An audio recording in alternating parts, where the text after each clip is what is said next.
On va passer la parole à notre doyen, docteur Nabil Bensilem, qui va nous parler chirurgie ou AMP d'emblée. Merci. J'ai la parole, mais je n'ai pas grand-chose à dire, parce que tout a été dit. Vous avez toujours des choses à dire, Sylvie. Wali au côté. Comme si je me suis assigné la tâche de faire apprendre au présent ce qui a été dit. Donc, bien sûr, il y aura de la redite, mais je dirais c'est quasiment inévitable. L'endométriose, on n'a pas cessé de le dire, c'est une maladie très énigmatique. Beaucoup de congrès, beaucoup de conférences, beaucoup de recommandations. Professeur Neji l'a dit, recommandations parfois contradictoires. On ne sait plus quoi faire, quelles consignes suivre. Les deux maîtres symptômes sont, bien sûr, la douleur et l'infertilité, responsables d'une altération de la qualité de la vie. Un premier message important, on ne traite pas la maladie, on traite des malades, des patients. Ça veut dire quoi?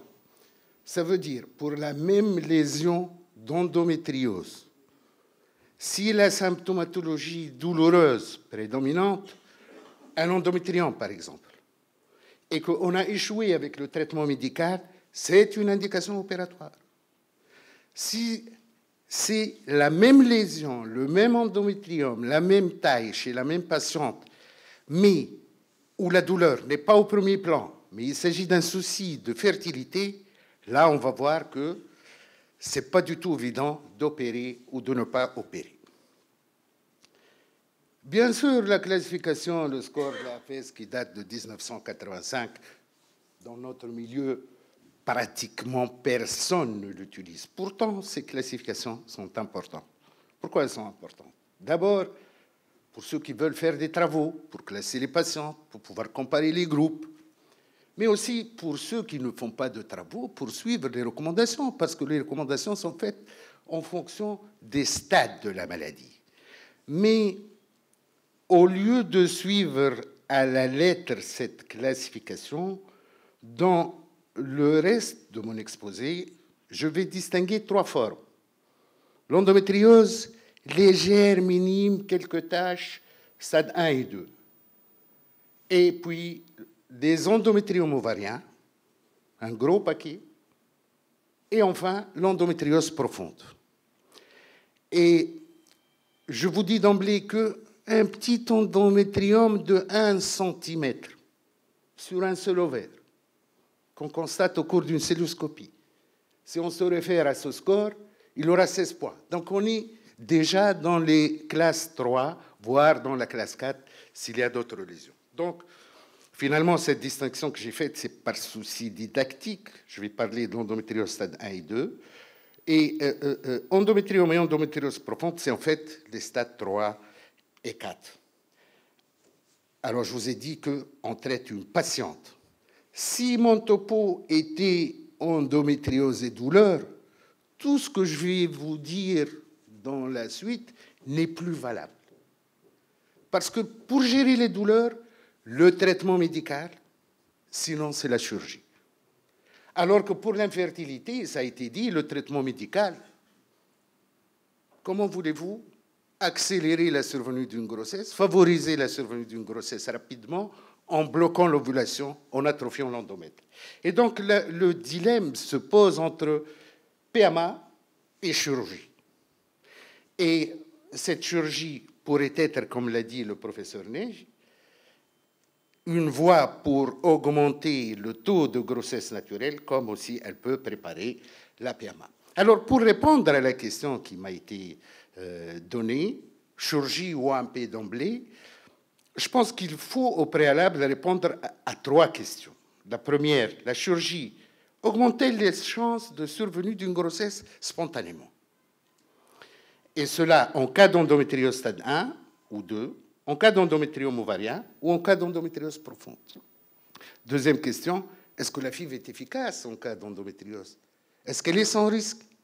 Et troisième question, eh bien, si on fait la chirurgie pour préparer la FIV, est-ce qu'on aura de meilleurs résultats, là aussi, pour les 3 formes? Je vais essayer de répondre rapidement à ces questions, mais la réponse a été donnée lors des topos précédents. Alors, première question, la chirurgie augmente-t-elle les chances de survenue d'une grossesse spontanée? Quand il s'agit d'une endométriose stade 1 et 2, la réponse a été donnée par plusieurs méta-analyses, dans celle-ci, qui reprend 3 essais randomisés. Sur le reste de l'argumentaire que je vais présenter, vous allez voir l'indigence en essais randomisés. Il y a très peu d'essais randomisés. Donc, quand on a des essais randomisés, la recommandation devient forte. Donc, 3 essais randomisés, mais quand même pas beaucoup de femmes, 344. Et on a comparé, au cours d'une cystoscopie, je vois des lésions d'endométriose, légères, minimes. Est-ce que je les traite ou je ne touche pas? Quelle est la meilleure attitude? Et là, sur un suivi de 9 à 20 mois, on voit bien que la destruction de ces lésions a amélioré le taux de grossesse spontanée. Il y a donc un avantage pour la chirurgie, mais retenez que c'est très peu d'études et que les effectifs, comme vous le voyez ici, 7 dans un groupe, 8 ou 9 dans un groupe, donc les effectifs sont faibles. Cela n'a pas empêché les sociétés savantes, la CRM, le Collège français et récemment les CHRE, de recommander la chirurgie en cas d'endométriose stade 1 et 2 pour améliorer le taux de grossesse spontanée. Mais ici, il y a une grande nuance à apporter, qui est celle-ci. Je suis au cours d'une cystoscopie, je vois des lésions d'endométriose légères ou minimes, je détruis, je coagule, je traite, ça améliore la possibilité de grossesse post-opératoire. Mais ces sociétés ne disent pas allez faire des cystoscopies à tout le monde, peut-être qu'il y a une endométriose, peut-être que vous allez la traiter, donc ce n'est pas un appel pour aller faire des cystoscopies chez des patientes asymptomatiques qui ne présentent aucun signe clinique évocateur d'endométriose. D'accord? Donc, ce n'est pas une incitation à aller faire des cellules largamanu. Alors, pour l'endométrium, ça a été dit, il n'y a pas d'essai randomisé cellule chirurgie versus abstention comme pour les formes minimes et légères. Mais on a beaucoup d'études qui montrent que le taux de grossesse spontanée atteint jusqu'à 50% à 3 ans, ce qui est un bon chiffre. Ce taux est probablement surestimé, parce que dans les séries, on inclut des femmes qui ne sont pas fertiles, on inclut aussi, on exclut les femmes qu'on n'a pas pu suivre, qui sont perdues de vue. Mais retenez qu'après chirurgie de l'endométrium, la fertilité est améliorée. Mais, Dr Neji a beaucoup insisté sur le fait que la chirurgie est potentiellement délétère pour la réserve ovarienne. C'est pour ça que vous allez trouver partout beaucoup de conditions qui sont mises avant d'aller prendre la décision d'opérer un endométrium ovarien. Rapidement, la douleur pour la chirurgie, l'âge avancé, la réserve ovarienne basse contre la chirurgie, désir de grossesse pour la chirurgie, la taille, quand c'est énorme, c'est contre la chirurgie, bilatérale, c'est contre la chirurgie, chirurgie antérieure, c'est contre la chirurgie, suspicion de malignité, c'est pour la chirurgie. Mais il y a certainement d'autres facteurs qui vont peser pour la décision opératoire. Professeur Neji a aussi insisté sur le fait que la KIP paraît sur les méta-analyses, ici 2 essais randomisés, la KIP versus résection du dôme saillant, destruction, vidange bien sûr du kyste, destruction de la paroi, laser, bipolaire, tout ce que vous voulez, c'est la KIP, c'est la kystectomie qui donne de meilleurs taux de grossesse après la chirurgie, moins de récidives, mais elle est certainement plus délétère pour la réserve ovarienne. Recommandation actuelle pour la CRM, KIP recommandé si le kyste dépasse 4 cm. Le Collège français, la KIP est recommandée par voie oscilloscopique, sauf si la réserve est diminuée. On a avancé tout à l'heure le chiffre de 0,5, qui est vraiment bas, 0,5 nanogrammes par millilitre d'AMH. Pour les CHRE 2022, la chirurgie est recommandée, mais c'est une faible recommandation. encore une fois, impact négatif de la chirurgie sur la réserve ovarienne. Je dirais même qu'il est très, très, très fortement recommandé de demander une image systématique avec compte des follicules en trop avant d'installer un cas d'endométriose au bloc opératoire. Alors, pour l'endométriose profonde, c'est encore un peu problématique.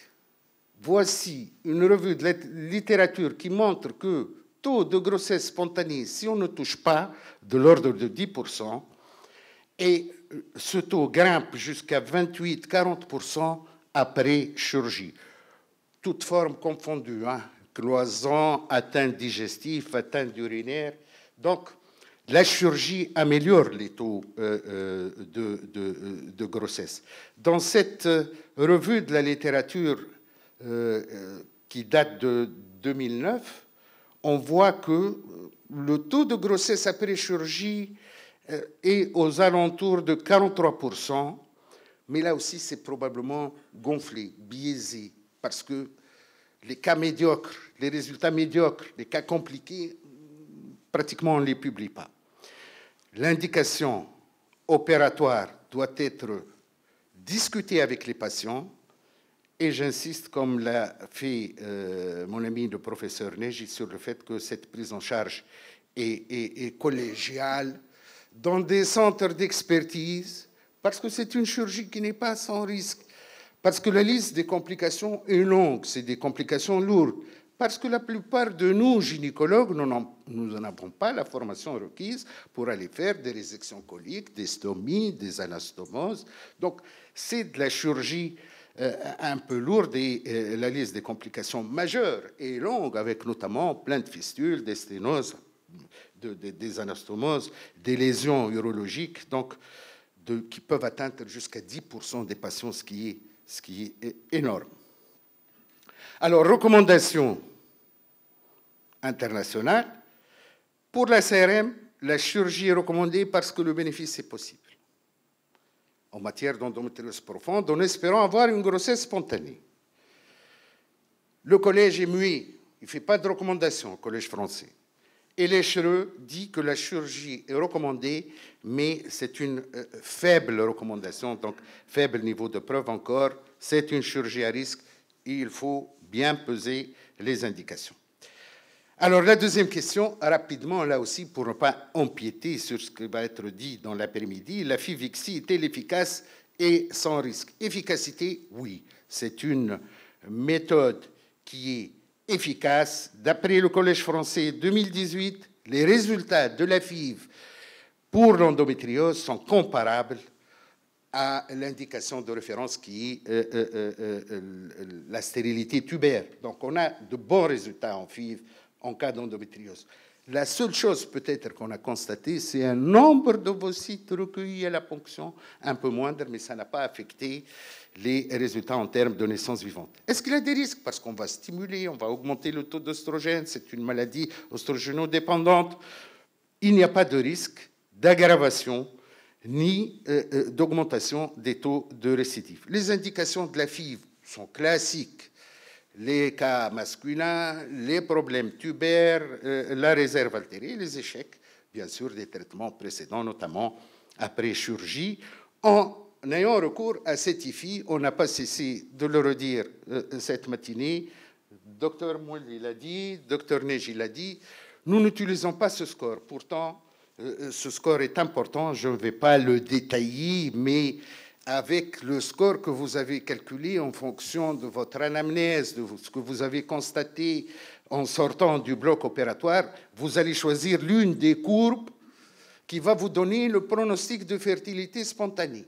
Si vous avez de bons pronostics, vous attendez. Si vous avez un mauvais pronostic, vous n'attendez pas, vous passez en FIV. Dernière question, est-ce que la chirurgie avant FIV améliore les taux de naissance vivante? Alors, pour les cas d'endométriose stade 1 et 2, on n'a pas d'essai randomisé.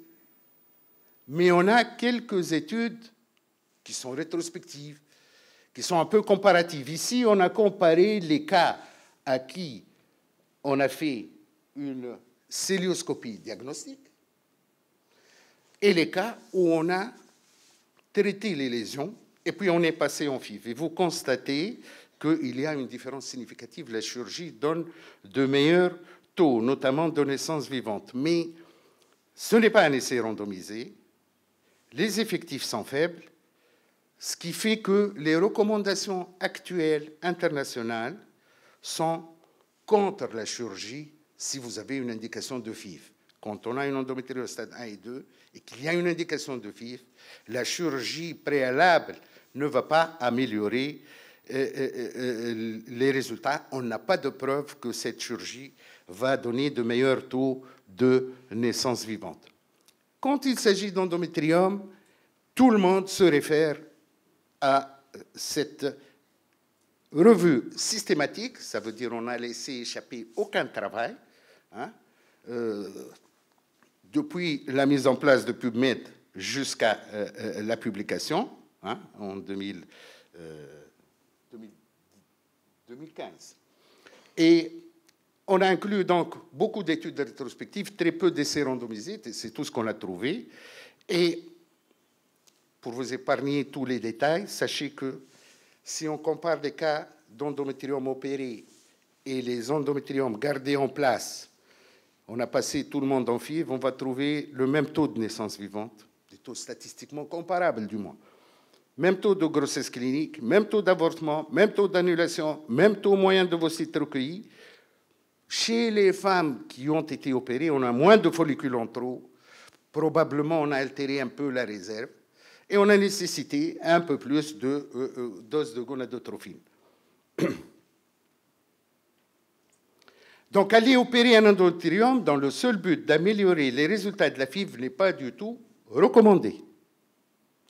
Le collège cite la ponction éco-guidée de l'endométrium si on estime que lorsque les follicules vont croître, qu'on est amené à les ponctionner, le jour de la ponction, on va peut-être léser, toucher, ponctionner cet endométrium. Donc, les endométriomes qui gênent la ponction ovocytaire, on peut faire une ponction. La ponction, ce n'est pas un traitement pour les endométriomes. La ponction, c'est une solution pour ne pas avoir de difficultés le jour de la ponction en FIV. La ponction expose à des complications, ça a été dit. Quasiment les seuls cas d'abcès ovarien à rapporter dans la littérature, c'est des endométriomes ponctionnés. L'abcès ovarien, c'est une pathologie exceptionnellissime. La taille du kyste à ne pas dépasser pour proposer la ponction, c'est 7 cm. On ne va pas s'amuser à ponctionner un kyste de 10 ou de 12 cm. Et il faut que ça se passe au bloc opératoire, avec une asepsie chirurgicale, par voie endovaginale sur le plan technique. Ceux qui font la ponction d'ovocytes, c'est quasiment la même chose. On va laver rincer 2-3 fois avec un volume de sérum physiologique pratiquement égal au volume de liquide qu'on a ponctionné. L'antibioprophylaxie est systématique. Le taux de récidive dépasse 90%, ce qui prouve que ce n'est pas un traitement. On le fait pratiquement dans le cycle précédent la stimulation pour FIV. Plus récemment, on a proposé la sclérothérapie. Plein de produits à injecter.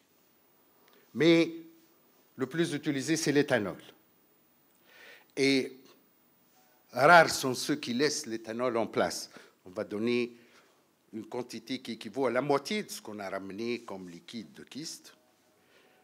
La plupart laissent ça pendant quelques minutes, une dizaine de minutes, et c'est réaspiré. C'est un peu plus efficace sur le taux de récidive, mais ce n'est pas l'objectif recherché. Là aussi, retenez que, comme ça a été bien rappelé, c'est un geste lourd de conséquences en termes d'infection potentielle, catastrophique chez ces femmes infertiles, donc désireuses de garder leurs ovaires. L'abcès ovarien, c'est l'ovarectomie. L'ovaire est déjà complètement nécrosé. D'accord ? Il y a des études qui montrent que cette kystectomie par rapport à la kystectomie, la ponction n'altère pas les résultats de la FIV, donc c'est un peu safe en termes de résultats de la FIV. Voici les recommandations pour la chirurgie avant FIV en matière d'endométriome ovarien. La CRM, chirurgie non recommandée, bénéfice non prouvé. Le collège, chirurgie non recommandée. Les chirurgie non recommandée. Le collège précise que gardez en tête la possibilité de ponctionner l'endométriome qui vous gênera le jour de la ponction. Je termine par l'endométriose profonde. Est-ce que la chirurgie avant FIV améliore les résultats? Alors, taux de grossesse, endométriose profonde en place, pas d'intervention chirurgicale, 28%. Après chirurgie, 40 à 60%. Le taux grimpe, la chirurgie améliore les taux de grossesse. Voici une autre étude, revue systématique, aucun essai randomisé trouvé de 1980 à 2019. Il y a un avantage pour la chirurgie en termes de naissance vivante. Mais, comme je l'ai dit, il n'y a pas d'essai randomisé, donc les recommandations, la CRM, pas de recommandations, le collège, chirurgie non recommandée, et les chirurgies non recommandées, nous n'avons pas de preuves dans la littérature, nous n'avons pas de preuves solides pour aller faire cette chirurgie, je vous rappelle, très lourde, nécessitant des gens expérimentés, notamment rompus à la chirurgie colique et urologique. Chirurgie OAMP d'emblée, et je vais récapituler. Donc, pour améliorer les chances de grossesse spontanée, que ce soit une endométriose stade 1 et 2 ou endométriome ou endométriose profonde, le bénéfice est possible. Il n'est pas toujours prouvé de façon certaine et l'ensemble des sociétés savantes recommandent la chirurgie pour améliorer le taux de conception naturelle. Maintenant, s'il y a une indication de FIV, est-ce que je fais la chirurgie avant pour avoir de meilleurs résultats en FIV? La chirurgie n'est pas recommandée, quel que soit le stade de la maladie. Alors, la dernière plaque, c'est un exercice un peu difficile, mais sur lequel on essaie de s'entraîner souvent. Codifier tout ça dans des arbres décisionnels, c'est très difficile, mais par souci de clarifier les idées. Quand on a un couple infertile et que notre dossier est complet, on a bien sûr l'âge de la patiente, l'AMH, le compte des follicules en trop, c'est la réserve ovarienne. On a une idée sur le sperme, au moins un spermogramme, et on a une idée sur les trompes. C'est ce qu'on appelle un dossier presque complet. Alors, la réserve ovarienne altérée, mauvaise, chez une femme jeune, c'est déjà une indication pour passer en FIV. Un spermogramme médiocre, qu'on ne pourra pas améliorer parce qu'on n'a pas de cause évidente, c'est une indication masculine à la FIV. Des trompes obstruées avec une obstruction proximale au-dessus de toute ressource thérapeutique chirurgicale, c'est déjà des indications de FIV. Donc, quand on a notre dossier complet, on a parfois des indications de FIV emergency parce que la réserve est basse, ou pour une raison masculine, ou pour une raison tubaire proximale bilatérale au-dessus de toute ressource de reperméabilisation, c'est déjà, comme je l'ai dit, une indication de FIV. Sinon, rappelez-vous, on a une endométriose légère, sévère, et la chirurgie peut améliorer les résultats en termes de survenue de grossesse naturelle. Donc, en dehors de ces indications de FIV évidentes, on va passer à la chirurgie.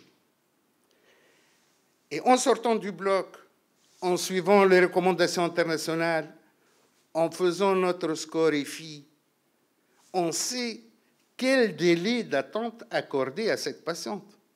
On est sur un bon pronostic, on va attendre une année ou plus.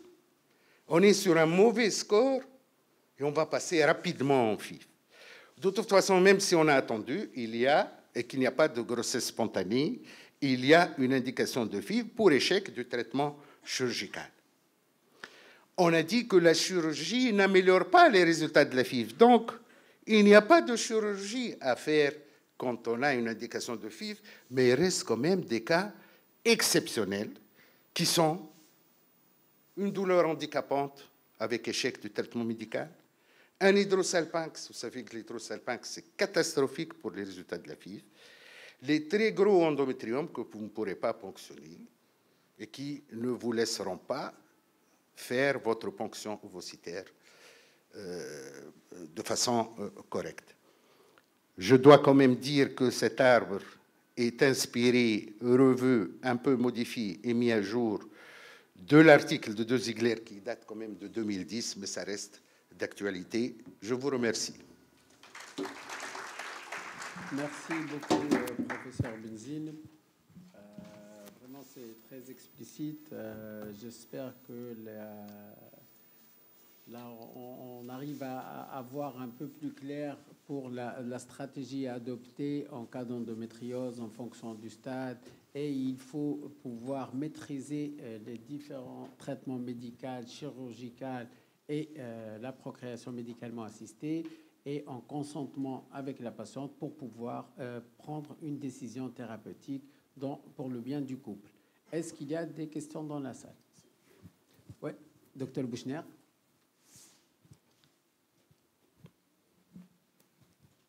Merci. Bonjour à tous.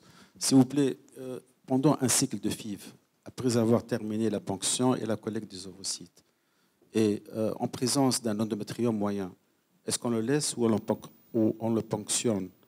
Et la deuxième question, c'est est-ce que la survenue d'une grossesse est-elle en elle-même un traitement ou un ralentissement de la maladie? Merci. Alors, je commence par la réponse simple. Bien sûr, la grossesse, elle est antigonadotrope. Tout est bloqué. Donc, on a vu des petites lésions disparaître après la survenue d'une grossesse. Je pense que la grossesse, donc, même s'il y a des sécrétions œstrogéniques, placentaires et autres. Pour la première question, je pense que les recommandations sont claires. Il ne faut pas toucher. Il ne faut pas le toucher, cet endométrium. Maintenant, je donne un point de vue personnel. Le but d'aller ponctionner un endométrium qui générait la ponction ainsi que l'avant, c'est d'éviter de le toucher le jour de la ponction. D'ailleurs, toutes les ponctions ponction d'endométrium faites le jour de la ponction ovocytaire, c'est des ponctions accidentelles. Et je pense que ce n'est pas du tout recommandé de toucher un endométrium, surtout si la ponction s'est déjà faite, parce que ce n'est pas un traitement. Bonjour, merci pour cette présentation très nuancée. J'ai une question, j'ai même deux questions. Comment vous gérez le paradoxe sur la diapositive, la dernière, où vous parlez de la douleur comme indication de la chirurgie avant FIV? Parce que vous savez très bien qu'en fréquence, c'est beaucoup plus de personnes qu'on ne le croit, puisque globalement, elles ont quasiment toutes mal à quelque chose près. Et la deuxième question, comment vous expliquez, vous, les succès de chirurgie après échec de fécondation in vitro? Désolé pour ces questions un peu embêtantes, mais... Là, c'est pas embêtant.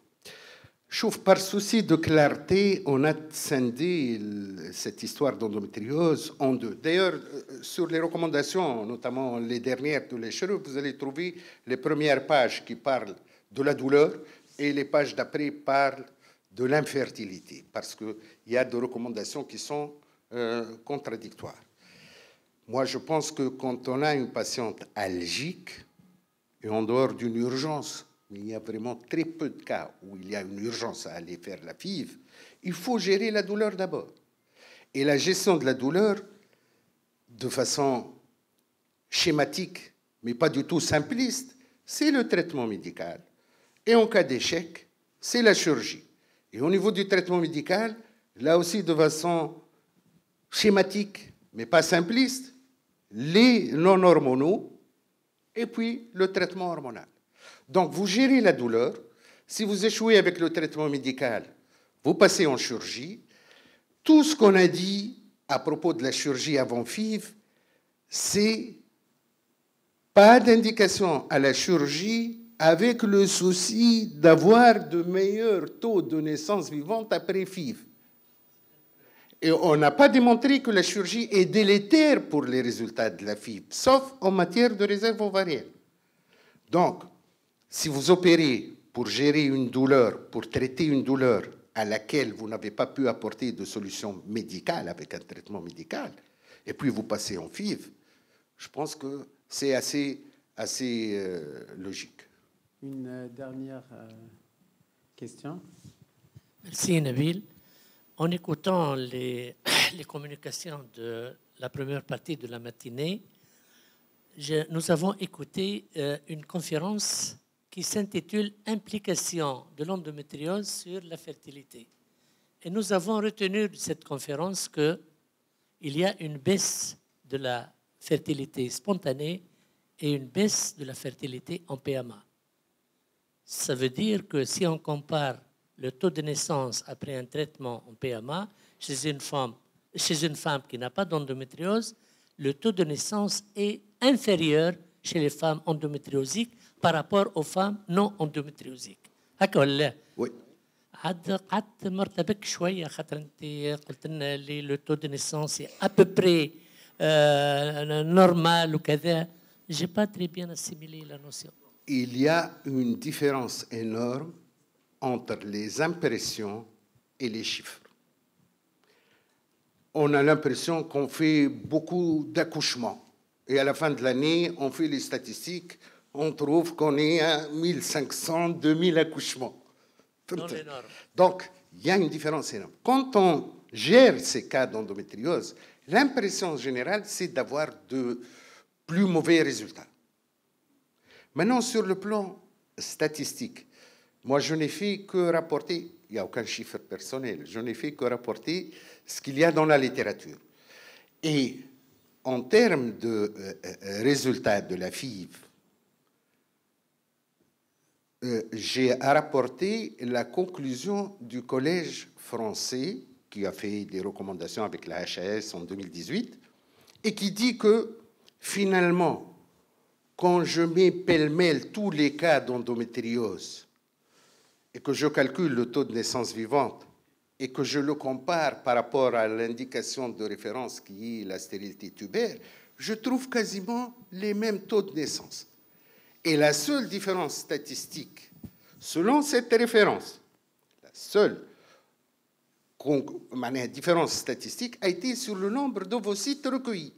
On a moins d'ovocytes chez les femmes qui ont une endométriose par rapport à celles qui ont une stérilité tubaire. Maintenant, la réalité doit être probablement nuancée. Les résultats de la FIV en matière d'endométriose, et mes collègues en parleront certainement cet après-midi, sont au moins égaux, sinon un peu moindres que ceux des autres indications. Mais ce n'est pas catastrophique. Si on a un nombre... Dans le masculin, on a des résultats catastrophiques. Si on a un nombre d'ovocytes أقل, Nabil, 4-5. Il y a aussi la qualité qui compte. La qualité est mauvaise.